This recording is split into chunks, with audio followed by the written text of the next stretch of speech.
Hey, welcome to Your Best Podcast, your place for conversation, information, and experts to help you live your best.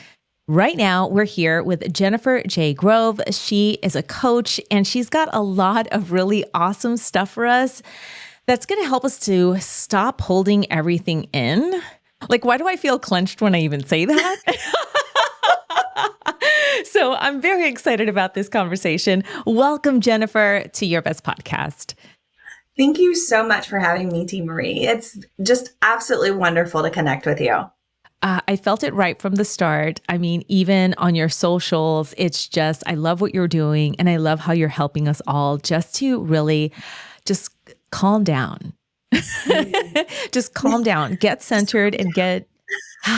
So yes, one thing I had to really just ask you about right away, because I thought it was an awesome term. And I think a lot of us can gain a lot of clarity from it. So tell me about closet anger. I love that. I'm so glad you led with that. Closet anger. It's those moments where we don't know exactly how to express our emotions. There's something there. And a lot of times, especially as women, we're told, you're too emotional, calm down, you're not right, you're being aggressive. And we don't really know how to label what we're feeling. So we hold all of it in. And that's where that closet comes in, because as soon as we open it, there's a lot of things that are just falling out. And we're not really sure what those are. Yeah. Inside of those, there's a lot of anger because we've been unheard. Yes. Welcome to All's Well Lifestyle. Relax, re-energize, retreat, and remember your highest self wherever you are by joining our virtual retreat center free. Visit allswelllifestyle.com. Now, have you personally, do you have a closet? Did you have a closet? I do. Was it walk-in? Was it small apartment? Tell us the tea. It was about a 2-story closet for a very long time. Mm-hmm. Yeah, I resonate with that. You know, it's like kind of all my life, ever since I was a little girl, a lot of different labels have been placed on me. And they're not words that you would use in a positive way. So like when you tell someone they're too much, that doesn't feel positive. When you tell someone that they're stubborn, you know, that's not, or it's too loud, or, you know, it's like these labels that make you want to shrink. They're tempting to make you second guess and say, well, gosh, am I too loud? Am I too much? I'm aggressive right here, honey. I am all in. Like you know, and I know that doesn't sound, it's not a positive label, generally speaking. But yeah, I aggressively go towards goals. I aggressively go towards joy. I'm like, yeah, let's do this. Come on. I'm enthusiastic. I am excitable. I am, you know, so, but what the labels aren't that. The labels are the opposite. So like I am stubborn, but I'm also determined. I'm also focused, right? So I love that you talk about that, because I think a lot of us women definitely get labeled, and they become temptations to not say as much, not be as loud. And that does build. Mm-hmm. So it really does. I love how you brought some of those words to light, because they're just words. We choose how they feel, right? Yeah. We choose if they feel more limiting for us. We choose if they feel more joyful for us. And so society has also put that on everyone as well. It's like, Boundaries. I love the word boundaries. And a lot of people just cringe at that word because they're like, oh no, here we go. Yeah. I can't do something. I'm like, no, that's not it at all. You can do anything. And I was watching one of your social media posts where you said, no, Yeah. no, it's a complete sentence. Yes. I was like, yes, it is 100%.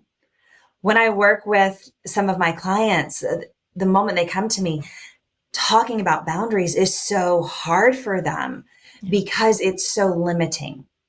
You can't do XYZ. You shouldn't do this. You can't act like that. You're not allowed to say those words. And none of that is true. Yeah. None of it. Because we all have these emotions, a Mhm. range of them. We are humans. So we feel every single emotion. And the beautiful thing about that, and I don't think a lot of people understand because we don't talk about it enough, is that if we allow ourselves to feel whatever emotion we have at the moment, it only lasts 90 seconds. Yeah. And then we can move on to the next emotion that's right behind it. It's like a wave. It really is. It really is. You're hitting a lot of really great points with this because it is true. When we aren't allowed to express whatever it is, then it festers and it grows and it does not stop. It just takes on a life and a time span of its own. And pretty soon it's popping up unexpectedly, or it's just festering or growing into something more than when we have the opportunity to just express what it is, even if it's uncomfortable. But one thing I find with my clients, so let me know if you've heard this, is that a lot of times the boundaries have this connotation because they happen to be around people and kind of familial systems and ways of being that made it seem like boundaries are bad. Boundaries were either to control it. It's not a healthy thing that we kind of grow into with the help, right? It's kind of like boundaries, when used lovingly and correctly, it is a form of like love and joy and honesty and the ability to say, hey, this is what's cool with me. So let me know what's cool with you. And we can commingle and grow in the most awesome way and understand each other. But have you found that with your clients as well, that it's also scary because maybe the people they're around, they don't view boundaries that way too. So it becomes that extra factor of needing to establish. 100%. I honestly was having this conversation yesterday around boundaries and how so many people perceive those boundaries as not good. Something negative comes with that boundary, and it's usually around, like you said, familiar, family, coworkers, society in general.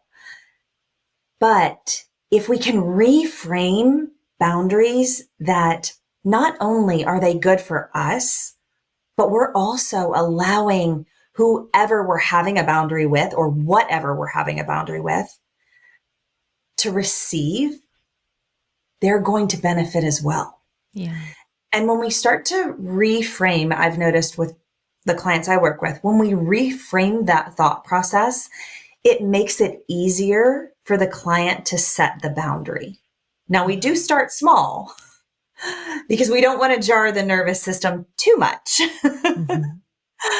But knowing that what they're doing is also a benefit to whom they're wanting to have that with makes it so much easier for them to lean into. Yes, yes. So tell me a little bit about, we talked a little bit about closet anger and what can cause that, right? So what was your discovery? How did you finally realize, like, whoa, I have a whole 2-story closet of anger, number one. And then number two, how did you start to address that? That came up in various avenues of my life. It started very young, extremely young. I'm the oldest of three, and I was always very boisterous, very much the one who said, this is what we're doing, or that's not right. So I was always sticking up, not just for myself, but for my siblings or others around me. And it was always perceived as negative. You're too loud. You need to be quiet. You can't say things like that. You can't do things like that. But there was never an explanation of, well, at the moment, maybe that wasn't the right thing to say or do. Maybe it could have been done this way. And so I just kept on being that boisterous, like someone's got to understand. And it wasn't until I got much older that I honestly, in my journey of healing, it started in the corporate world.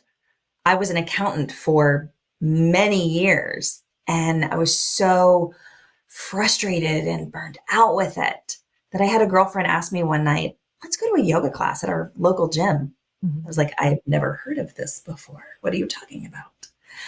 And we went, and as soon as I got on that mat and started to move my body, all the emotions just came.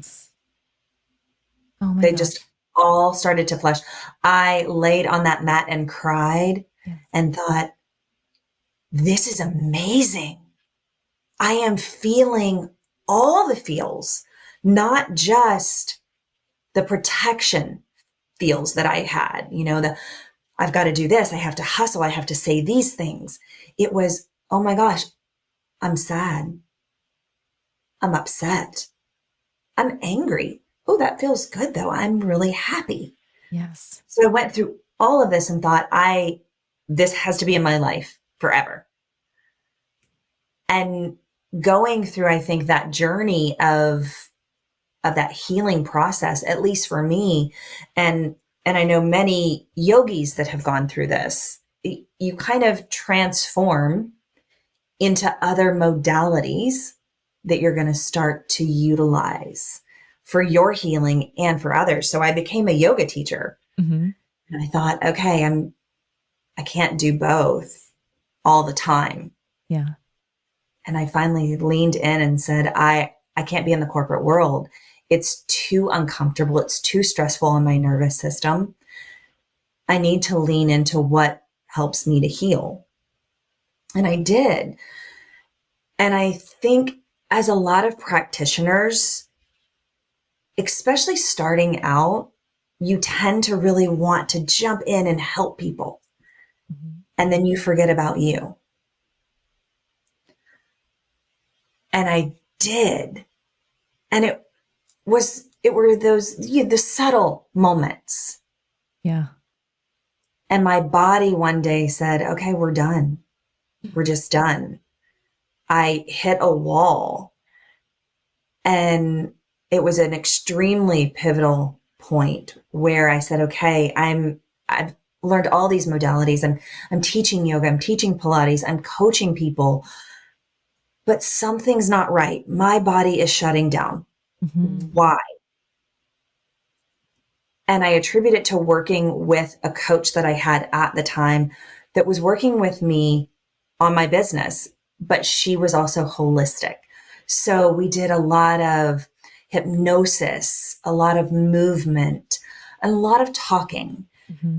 And at that time, I really contribute having those modalities and having that available to me to get me through where I was in such a dark space, because I was in a space where I didn't know if I was going to still be here on this earth. Wow. Something has to change. And that was that pivotal moment where I said, okay, no one again is listening. I'm not being heard the way I need to be heard. Mm-hmm. What do I need to do to be heard? Yeah. And so I had to soften into it. And I had to say, okay, what we're doing isn't working. Someone's not listening. What do I need to do differently? And so I softened in and I thought, okay, now I know what I need to do. and I got the help that I needed. I had to have neck surgery Mm-hmm. because the Mm-hmm. entire right side of my arm had gone just completely numb. Oh, And my doctors at the time, who I'm very diligent with people, you are your own advocate. yes. 100%. If somebody is not listening to you, find someone who will. Mm-hmm. Because my doctor at the time just kept medicating me. Mm. It's nothing, you're fine. It'll go away. And it didn't. So not only was I in so much pain, but I was also so heavily medicated that I couldn't think clearly. So Wow. I'm trying to figure these things out and working with a coach who is also trying to help my nervous system. And there was this just epiphany that, okay, I know what I need to do. And I had surgery. And I'm so glad that I did, because now for me, I love to look at the body. Mm-hmm. So for my clients, someone asked me this the other day, like, how exactly do you work with your clients? I said, I use a lot of different modalities Yep. because our nervous system needs to be calm so that we can then move through whatever emotion we're having. Just because that emotion can only be there for 90 seconds doesn't mean we allow it to move. And so we're everybody, that's a little different. Yeah. So I started utilizing that in my practices. And I went to a retreat in Costa Rica, and I had no expectation of bringing anything back with me, releasing anything. So I went, and there's all these amazing women, and someone is standing on stage, and they ask this pivotal question. What do you need to tell your younger self that you weren't able to do to protect you? And so many women grabbed the microphone and said, I was quiet. Mm-hmm. I had to keep the peace. I had to be the good girl. I had to do what I was told. And I looked around and thought, I have no idea what they're talking about. No idea. Right? I said, okay, I have to speak up because there's numerous women just saying the same thing. Yeah, yeah. And I said, okay, I'm going to be the disruptor here. Mm-hmm. I don't understand what any of you are saying because I had to be loud. I had to be bold. I had to be angry. Yep. I had to say all the things and do the things for anyone to really start to listen. And as soon as I said that, I thought, oh my gosh, these women are going to look at me like I'm crazy. I had so many women come up to me after that seminar and say, you were speaking directly to me. That is exactly how I felt. I'm Mm-hmm. so glad you said that. I It's was like, powerful. I'm not the only person. Okay. No, Phew. not at all. As a matter of fact, like there's so many parts of your story that I totally resonate. I am the firstborn of three. I am the very same, like I have always been the one that has to have the hard conversation, that has to say the thing. And then I'm the bad guy for saying it. And the whole little cycle that is, right? Where it's like, okay, or the protector. For the longest time, my mode of getting by, that what you said about that protective energy, absolutely, I can deeply resonate with that because that was my thing and I didn't even know it. I didn't even know that I was driving myself by the bootstrap, get it done, we don't quit energy. And it was just ongoing. And that was my way of accomplishing and doing and surviving and maintaining my security, my safety, my sanity, my everything. And then suddenly when I got more tools and I got more awareness and I got in and I dropped in like you, for me, I was well, I was totally intrigued with yoga before I even fully understood it. But I was like, there was that little ding of like, there's something there, you know?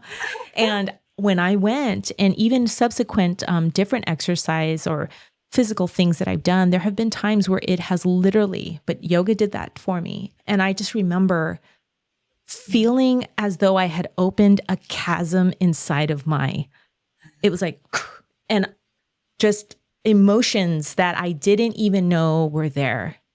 Because my two modes were, we can do it, and we don't, this is not an explicit show, but the other, you know? Right. Exactly. Yeah. And so I resonate so much with what you're saying. And I think it's very powerful because a lot of times, and I've seen your phenomenal social media feed, and you talk about that.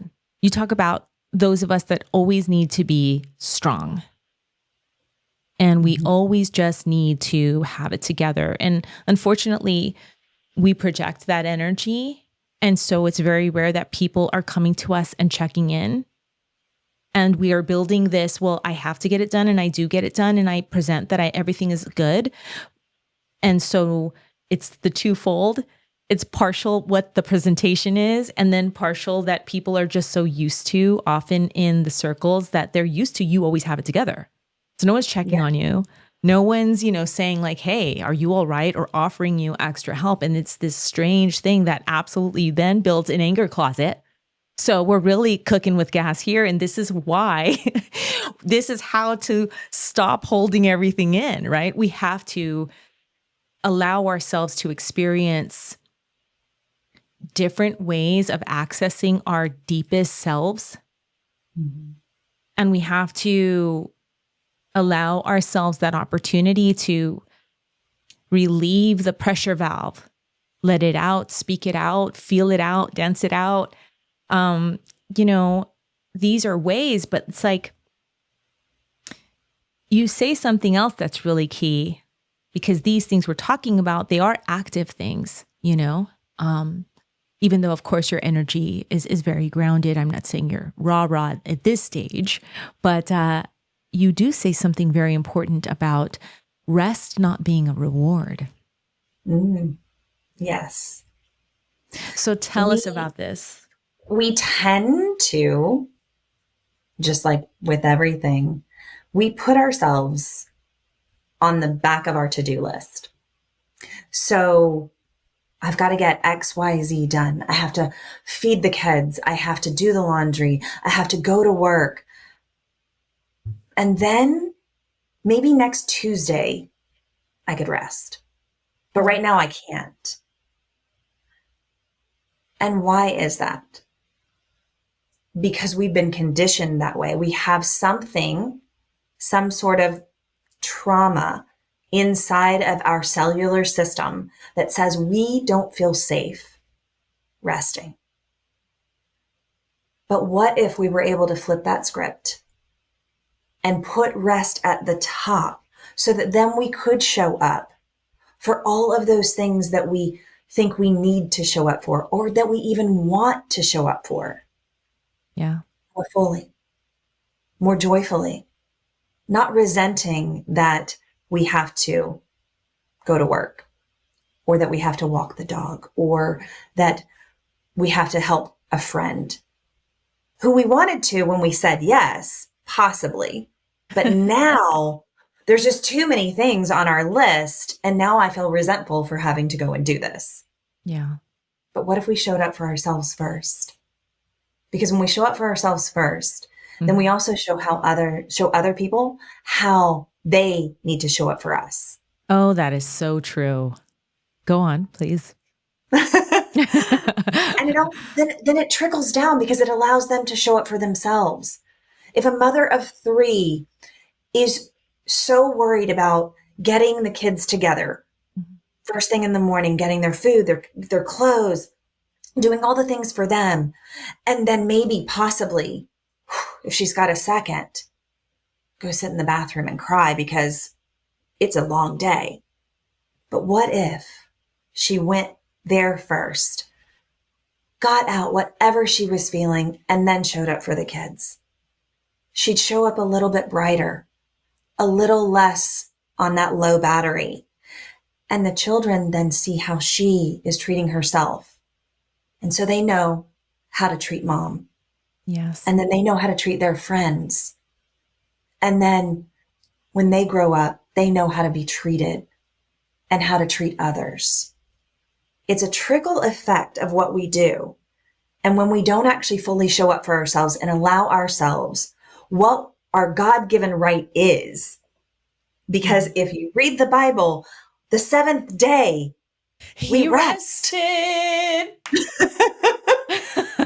We rest, but we Yes. don't. We're like, okay, well, now it is Sunday and well, now I got to go to church, or well, I have to mow the yard, or I have to do all the chores for Monday.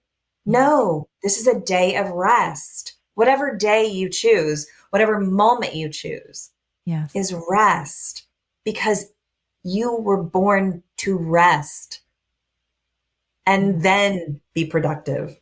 Oh man. Now see, you broke out the scripture now, girl. You broke it out. Cause let me tell you, it's so phenomenal. Like something that, a lot of, we don't hear a lot of like quotes in a Genesis, right? But Genesis, check this out. Check this out. So everything gets created, right? In the most beautiful way. In the most beautiful way. And then God says, now I'll make man and woman. And then what does he say? He said, we didn't even need clothes. Okay. We didn't need clothes. We didn't need irons. We didn't need credit cards. We didn't need jobs. We didn't need anything. What did he say? He said, here you are. Enjoy this garden. Enjoy. I'll be back. I'll come, I'll check in on you, so to speak. There was no other we weren't like needing to earn and work and prove and all these things. And the reason why that's so dynamic for me is because, especially, I don't think it's inherent in us to have that belief that we were created to enjoy, that we were created to be, that the beingness of who we are is enough. And there's something so incredibly touching about that, because I'm like, whoa, when I really let it sink in of like, yeah, look, that's like at the very beginning. It's powerful. And you're right. On the seventh day, he rested. It was like, this is all good and I can rest. And we're given that so we can rest. And so resting is so key. And I can also relate to what you share about just not feeling like I could. I raised my kids. I became a mom as a teenager. And so I didn't even know how I was raising them until once I became an empty nester. And then I had the time to step fully back. And we were at a vacation in Mexico, my husband and I. And I had gone into the lobby because I don't like to pay for Wi-Fi because I don't want to be on my phone when I'm on vacation. So I want to only occasionally post or do something if I want. So I'd gone to the lobby for that reason. And I remember sitting there by myself, just quickly wanting to do something on my phone. And then I see a young family with their child, and the child is in the most delightful sensation. Mommy, Dad, Mom, I want to show you something. And they were just in their phones, and they were just trying to get their beat because it's their vacation that they probably have been just dying to have. And the response that they gave to him of like, oh, just, I immediately, and I usually am not, no, I'm excitable. I got emotional, and I was like, oh my gosh, because it hit me of like, that's what I had felt. I was so wrapped up in the doing and the official and the taking care and the protecting and the providing and the things that those delicious moments to just relax and rest in it were very few and far between. And so what you share is very, very key. And it's a very powerful, another way to stop holding everything in, to rest. And it's beautiful. It's beautiful. I love everything that you have mentioned. And I thank you so very much. Clearly, you have plenty to share. Clearly. So please let us know all the ways that we can continue to walk with you, to let things go, to rest, to do all the things. Tell us, where can we connect with you further? As interestingly as it sounds, how grounded I am on every platform on social media. I am all over. I am, from Instagram to Facebook to TikTok, LinkedIn, like all the socials. And I'm at J Grove Wellness. And I post when I feel enlightened to post something. So, I also have a website, again, J Grove Wellness. So everything is all the same. And I love interacting with everyone. I love the community that social media allows us to create and the conversations that we get to have with individuals. So if anybody is looking for me, please follow me, send me a DM. I would love to chat more. I love it. Thanks so much for tuning in to this episode of Your Best Podcast. Be sure to like, subscribe, and even give us a review. And hey, don't forget, there are plenty of resources in the show notes for you. See you in the next episode.